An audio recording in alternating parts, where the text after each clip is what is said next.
साथियों नमस्कार। मैं एजेंट नहीं हूं, मैं एक बैंक अधिकारी हूं, इसलिए प्रोडक्ट नहीं सच बता रहा हूं। ये लाइन मेरे लिए नहीं, ये लाइन आप लोगों के लिए है। ये मैं क्यों बोल रहा हूं? क्योंकि आज मैं आपको इंश्योरेंस के बारे में बताना चाहता हूं कि हमको कौन सा इंश्योरेंस लेना चाहिए और इंश्योरेंस मैं क्यों करवा रहा हूं। क्योंकि जनरली इंश्योरेंस एजेंट इन्वेस्टमेंट निवेश के तौर पर इंश्योरेंस आप लोगों को बेचते हैं, जो कि गलत है। तो इसी पर आधारित आज का ये एपिसोड है, जो कि गांव से लेके शहर, गरीब से लेके अरबपति सभी लोग बीमा करवाते हैं, जिसको हम इंश्योरेंस भी कहते हैं। तो चलिए शुरू करते हैं कि हम लोग इंश्योरेंस निवेश वाला लेना चाहिए या टर्म इंश्योरेंस लेना चाहिए। दोनों में पहले फर्क समझते हैं, उसके बाद आप तय करिए कि आपको कौन सा प्रोडक्ट लेना है। क्योंकि ये बैंक या एजेंट, इंश्योरेंस एजेंट, जो बैंक के अंदर भी एजेंट होते हैं वो नहीं बताएंगे, और जो इंश्योरेंस एजेंट हैं वो तो बिल्कुल ही नहीं बताएंगे। खेल है कमीशन का, और जहां कमीशन आ जाता है वहां सच्चाई छिपाई जाती है। तो शुरू करते हैं। साथियों, हम सभी ने अपनी लाइफ में एक बीमा जरूर करा रखा होगा, यह मैं कराने की सोच रहा हूं। यदि आप बीमा सोच रहे हो तो आपको ये जानना जरूरी है, और ये वीडियो भी आप ही के लिए है कि मैं बीमा क्यों कराऊं। तो शुरू करते हैं। साथियों, बीमा में दो तरीके की पॉलिसी होती है। एक निवेश वाला बीमा, जिसमें आपकी लाइफ की सुरक्षा के साथ साथ जो आपने पैसा डिपॉजिट किया है, जमा किया है, प्रीमियम दिया है, किस्त दी है, सालाना या क्वार्टरली या हाफ ईयरली, वो पैसा आपको एक तय टाइम के बाद ब्याज के साथ वापस आ जाएगा। और यदि कुछ हो गया, भगवान न करे कुछ हो गया, इस दुनिया में नहीं रहे या परमानेंट डिसेबिलिटी हो गई, तो आपको कुछ मिलेगा। जो आपने निवेश किया वो प्लस आपको कवर का यानी इंश्योरेंस अमाउंट का उसके साथ राइडर लग के मिलेगा। लेकिन साथ साथ में एक और है इसी के पार्ट, वो है टर्म इंश्योरेंस। टर्म इंश्योरेंस क्या होता है और निवेश बीमा क्या होता है, इन दोनों में फर्क समझते हैं।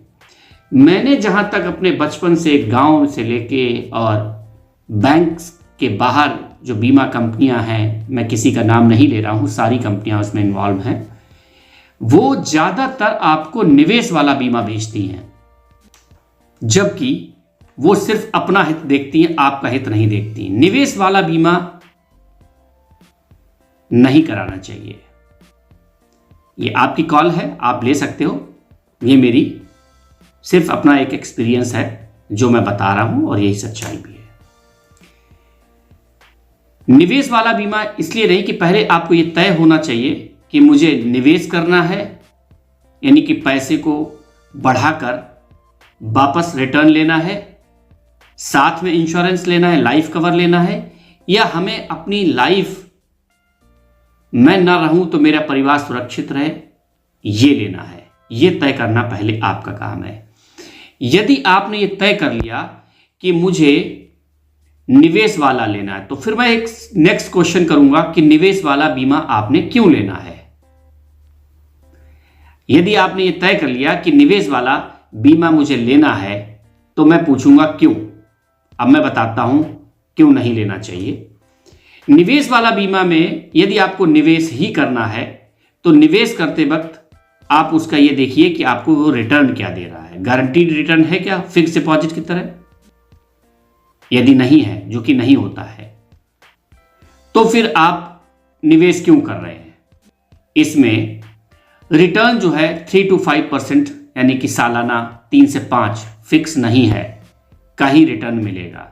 जबकि अगर आप बैंक में भी जाते हैं निवेश के तौर पर, सुरक्षित निवेश, तो आपको फिक्स डिपॉजिट पर, म्यादी जमा पर आपको 6-7%, 8% तक का ब्याज सालाना मिल जाएगा किसी भी बैंक में।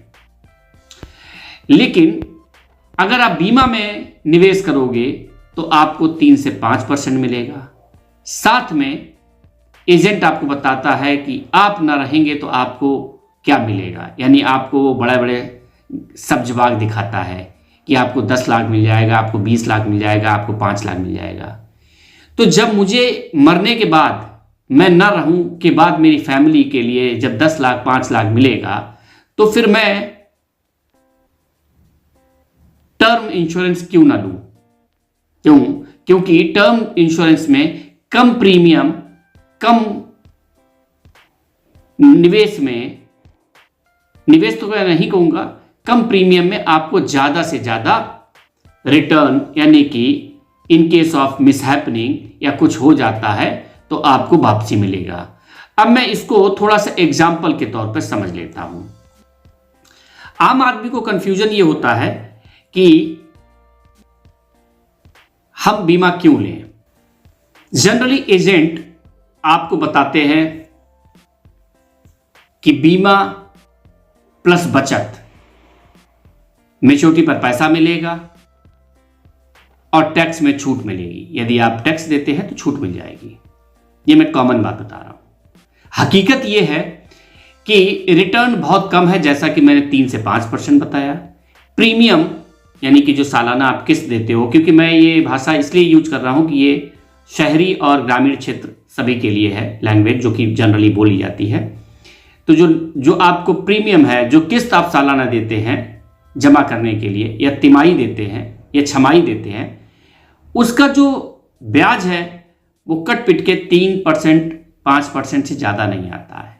अधिकतम है, ये मैं बोल रहा हूँ, और गारंटी वो भी नहीं है। बीमा कवर यानी कि भगवान न करे उस व्यक्ति की मृत्यु हो जाती है जिसने बीमा लिया है, तो उसको क्या मिला, उसके परिवार को, तो बीमा कवर भी बहुत कम मिलेगा। पैसा आपका 8 से 10 साल, 15 साल और 20 साल तक एजेंट करता है, तो आपको ये निवेश पैसा आपका फंसा रहेगा, आप वापस नहीं ले पाओगे, और लोगे तो आपको लॉस होगा, यानी जो मूलधन जमा किया वो भी नहीं मिलेगा। सच्चाई मैं बता रहा हूं आज आपको, क्योंकि मैंने अपना थंबनेल भी बताया था कि मैं बैंक अधिकारी हूं, मैं बीमा एजेंट नहीं हूं, इसलिए आपको मैं सच ही बताऊंगा। तो ना तो ठीक से बीमा हुआ और ना ही आपका निवेश हुआ, क्योंकि निवेश आपने किया तो 3 से 5% की रिटर्न आई, जो गारंटी नहीं। बीमा भी अगर आप उस व्यक्ति की मृत्यु हो जाती है तो फिर उसको मिला क्या, उसको थोड़ा सा कवर मिला, जिससे उसका भरण पोषण और जीविका नहीं चल पाएगी, उसके परिवार की, बच्चों की। तो फिर हमें फायदा क्या? ये सब लॉसेस हैं, आपको ये घाटा है। बताया बहुत गलत जाता है कि आपको इतना बीमा मिल जाएगा। ये लोगों को भ्रांतियां हैं, लोगों को पता ही नहीं है कि मैं बीमा करा क्यों रहा हूं। और यदि बीमा करा रहे हो तो पहले आप तय करिए कि आपको निवेश कराना है या आपको जिंदगी अपनी आपकी ना रहे तो आपको अपने बच्चे और वाइफ और माँ बाप के लिए क्या करके जा रहे हो। चूंकि बीमा हमेशा आपके ना रहने के लिए कराया जाता है, निवेश के लिए नहीं कराया। निवेश के लिए हमारे पास बहुत सारे रास्ते हैं, फिक्स डिपॉजिट है, बॉन्ड है, गोल्ड है, यानी सोना है, सिल्वर है, आपको म्यूचुअल फंड है, मतलब आज की डेट में बहुत ऑप्शंस हैं और आप उससे कई गुना कमा सकते हो। इसलिए निवेश की बात तो करिए मत। अगर आप निवेश कर रहे हो तो आपके लिए ये रास्ते हैं, जैसा मैंने अभी बताया, म्यूचुअल फंड और गोल्ड। और यदि आपको बीमा ही लेना है तो आप टर्म इंश्योरेंस लीजिए। इसमें आपको टर्म इंश्योरेंस में आपको कम प्रीमियम देना पड़ेगा और अधिक आपको कवर मिलेगा, जिससे आपकी फैमिली की सुरक्षा हो पाएगी। थोड़ा सा प्रीमियम देना है, यानी कि आपकी एज के अनुसार निकलेगा। तो आपकी एज मान लो, एक एग्जांपल दे रहा हूं, तो आपको जो भी आपकी 30, 35, 40 है, आपको बीमा कवर कितना लेना ये आपको तय करना है। तो आपने मान लो 1 करोड़ का बीमा आज महंगाई में लिया, 1 से 2 करोड़ रुपए, तो 8 से 10 हज़ार रुपए बहुत अधिकतम में पड़ेगा सालाना। लेकिन ये पैसा ध्यान रखिएगा 90% वापसी नहीं मिलता। ये एक वैसा ही बीमा होता है जैसे एक व्हीकल का बीमा, यानी कि आप 2 व्हीलर और 4 व्हीलर की बीमा कराते हो, यानी कि आप किस्त देते हो बट वापसी नहीं मिलती है। क्यों? क्योंकि आपने अपने बच्चों, अपनी वाइफ, अपने माँ बाप, परिवार की सेफ्टी के लिए रखा है। तो जो अगर कुछ भगवान न करे कुछ होता है तो 1 से 2 करोड़ रुपए आपको मिलेगा आपके बच्चों को। लेकिन जो पहले वाला बीमा है जो आप लोग कराते हो, मोटी रकम 50,000, 1 लाख रुपए सालाना देते हो और आपको उसमें मिलना क्या है? 5 लाख रुपए, 7 लाख रुपए, 10 लाख रुपए का आपको कुछ भी हो गया तो जो आपका पैसा निवेश है वो मिल जाएगा। वो तो आपका था ही था, वो तो कहीं भी होगा मिलेगा। और साथ में आपको बीमा कवर क्या मिला? बीमा कवर मिला कुल 5 लाख, 7 लाख, 10 लाख रुपए। तो क्या फायदा 10 लाख रुपए? नहीं, आपने 10,000 रुपए, 8,000 रुपए या 5,000 रुपए का सालाना देना है, 1 से 2 करोड़ का बीमा लेना है। अगर कुछ हो जाता है तो आपके परिवार की सुरक्षा है, जो कि बहुत मोटी रकम है आज की डेट में 2 करोड़ रुपया, वो आपको मिलेगा। या आपको इससे भी ज्यादा लेना है तो आप वो भी ले सकते हो, आपको प्रीमियम देना है। तो ये बहुत जरूरी है। अब आप बात समझिए कि टर्म इंश्योरेंस पे मैंने बोला कि आपकी मृत्यु पर सुरक्षा है। अगर पॉलिसी अवधि में कुछ हो जाए तो परिवार को बड़ा पैसा मिलता है। अगर सब कुछ ठीक रहा तो बस ये है कि आपको इस पे कोई मैच्योरिटी, यानी कि जिंदगी भर आपके सुरक्षित रहेंगे, बट मिलने वाला वापसी 99% नहीं होता है। बट कुछ कंपनियां अभी शुरू हुई हैं, उन्होंने 10%, 15%, यानी कि जो रकम निवेश किया है उसमें कुछ ना कुछ मिल जाएगा, बट उससे कोई बहुत बड़ा फर्क नहीं पड़ता है। अब इसके फायदे क्या हैं? कम प्रीमियम आपने दिया, बहुत बड़ा कवर मिल गया, 1 से 2 करोड़ रुपए का कवर मिल गया, यानी कि हमने आपको कवर का मतलब सुरक्षा, और साथ में आपकी परिवार की असली सुरक्षा यहीं से होगी। तो इसलिए कभी भी निवेश के लिए बीमा ना कराएं, अपनी सुरक्षा, परिवार की, अपने माँ बाप की सुरक्षा के लिए बीमा कराएं, और वो है असली बीमा, टर्म इंश्योरेंस। यही इसकी ताकत है। अब मैंने आपको बोला कि आसान उदाहरण आप समझ लीजिए। मान लो आपने थोड़ी देर के लिए जो निवेश वाला बीमा कराया उसमें आपने 50,000 रुपए सालाना प्रीमियम दिया, कवर मिला खुला ओनली 10 लाख रुपए का, यानी कि आपने मान लो थोड़ी देर के लिए 2 साल आपने 50,000 रुपए बीमा का किस्त दिया, प्रीमियम दिया, तो आपका टोटल जमा हुआ 1 लाख रुपए। अब 1 लाख रुपए, और इन केस बीमा लेने वाले की मृत्यु हो जाती है तो उसको कुल मिला 10 लाख रुपए का कवर। अब 10 लाख वो, और आपने 1 लाख रुपए और डिपॉजिट किया था, लेकिन वो 1 लाख रुपए आपका नहीं जमा हुआ, उसमें कम से कम 40% आपके टैक्सेस, प्रोसेसिंग फीस, एजेंट का कमीशन, ये सब कट गया। तो 1 लाख रुपए की जगह पे आपका जमा हुआ कुल 60,000 रुपया। अब 60,000 ये बचा और 1 लाख रुपया और 10 लाख रुपए वो, तो 10,60,000 रुपए आपको टोटल मिला। आपने 50,000 रुपए दिया था सालाना, और मैं कह रहा हूं कि आप कुल 8 से 10,000 रुपए दीजिए और 2 करोड़ का बीमा लीजिए, तो बेटर कौन सा है? Term insurance. अब सोचिए कि परिवार को पैसा कब ज्यादा चाहिए होता है। बहुत सीधी सी बात है, जब माँ बाप जिंदा होते हैं, गार्जियन जिंदा होता है, जब मुखिया जिंदा होता है, तो किसको सुरक्षा चाहिए? उसका फादर है ना, उसके माँ बाप है ना, बड़े बुजुर्ग घर में है ना। वाइफ को सुरक्षा कब चाहिए होती है? जब वो ना रहे। बच्चों को कब सुरक्षा चाहिए? जब वो ना रहे। माँ बाप को सुरक्षा कब चाहिए? जब वो ना रहे, तो जब बेटा ना रहे। तो ऐसे केस में जब आप जिंदा नहीं रहेंगे तभी पैसा चाहिए होगा, तो हम निवेश वाला बीमा क्यों कराएं? मेरा क्वेश्चन बार बार आपको सोचवाने का मजबूर करना यही है, कारण यही बन रहा है। अब जब आप न रहे, जब तभी पैसा चाहिए, तो हमें पैसा कितना चाहिए? 10 लाख नहीं चाहिए, मुझे 2 करोड़ रुपए चाहिए, मुझे 5 करोड़ रुपए चाहिए, मुझे 10 करोड़ रुपए चाहिए, क्योंकि तब आपकी बड़ी जिम्मेदारियां होंगी, बच्चों की शादी होगी, बच्चों की पढ़ाई होगी, घर के रोज के खर्चे होंगे, जी मेडिकल होगा, बीमार भी पड़ेंगे, तो ये पैसा ज्यादा से ज्यादा उस वक्त मुझे चाहिए होगा। उस वक्त हमको 10 लाख रुपए क्या होता है? अब निवेश अलग, और बीमा अलग।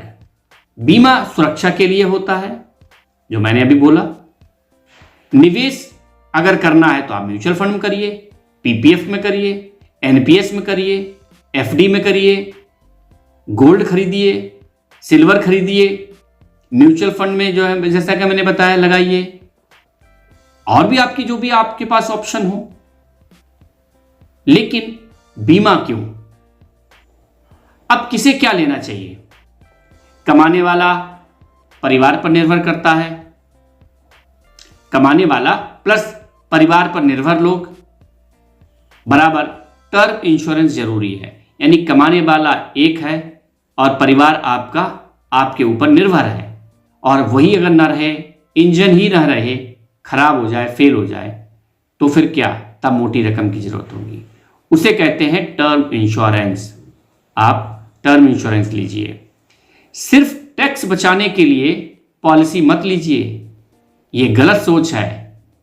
एजेंट हमेशा आपको यही बताएगा कि आप निवेश वाला बीमा लीजिए, उसके कारण भी मैं आपको बताऊंगा। एजेंट के कहने पर अगर आपने पॉलिसी ले ली तो समझ लीजिए कि खतरे की घंटी है। आप अपना भी दिमाग लगाइए, किसी जान पहचान या नॉलेजेबल आदमी से बात करिए। बीमा किसी एजेंट से कहने पर मत लीजिए, क्योंकि एजेंट 100% पॉलिसी को गलत सेल करता है, क्योंकि उसका उसमें अपना निजी स्वार्थ होता है, और वो स्वार्थ है कमीशन परसेंटेज। क्योंकि ज़्यादा निवेश कराएगा उसको उसी निवेश अमाउंट पर कमीशन मिलेगा। 30%, 40%, 20%, अलग अलग पॉलिसियों पर अलग अलग होता है, और ये 40% तक जाता है। तो जब आपका 1 लाख रुपए में हमने 40,000 रुपये खर्च करा दिया, तो निवेश क्या हुआ? 60,000 रुपये तो हुआ। आप सोच रहे हो कि 1 लाख रुपए दिया, खाते में आपके 60,000 रुपये ही, तो रिटर्न भी आपको 60,000 पर ही आएगी, 1 लाख पर नहीं आएगी। ये आपकी गलत सोच है, क्योंकि आपको ऐसा माइंड में डाला जाता है, आप नहीं सोच पाते हो। अब मैंने आपको पहले भी बोला था कि आप मेरे पर इस एपिसोड को देखिए। मैं एजेंट नहीं हूं जो पॉलिसी बेच रहा हूं, मैं एक बैंक अधिकारी हूं, इसलिए प्रोडक्ट नहीं सच बता रहा हूं। आप इस बात का ध्यान रखें कि आपको टर्म इंश्योरेंस लेना है, ना कि निवेश के लिए बीमा लेना है। ऐसे ही अच्छे अच्छे वीडियो देखते रहिए मेरे साथ बैंकिंग विद गौरव पर, और नेक्स्ट वीडियो पर मैं फिर हाजिर होता हूं एक नया प्रोडक्ट लेकर। तब तक के लिए धन्यवाद, नमस्कार।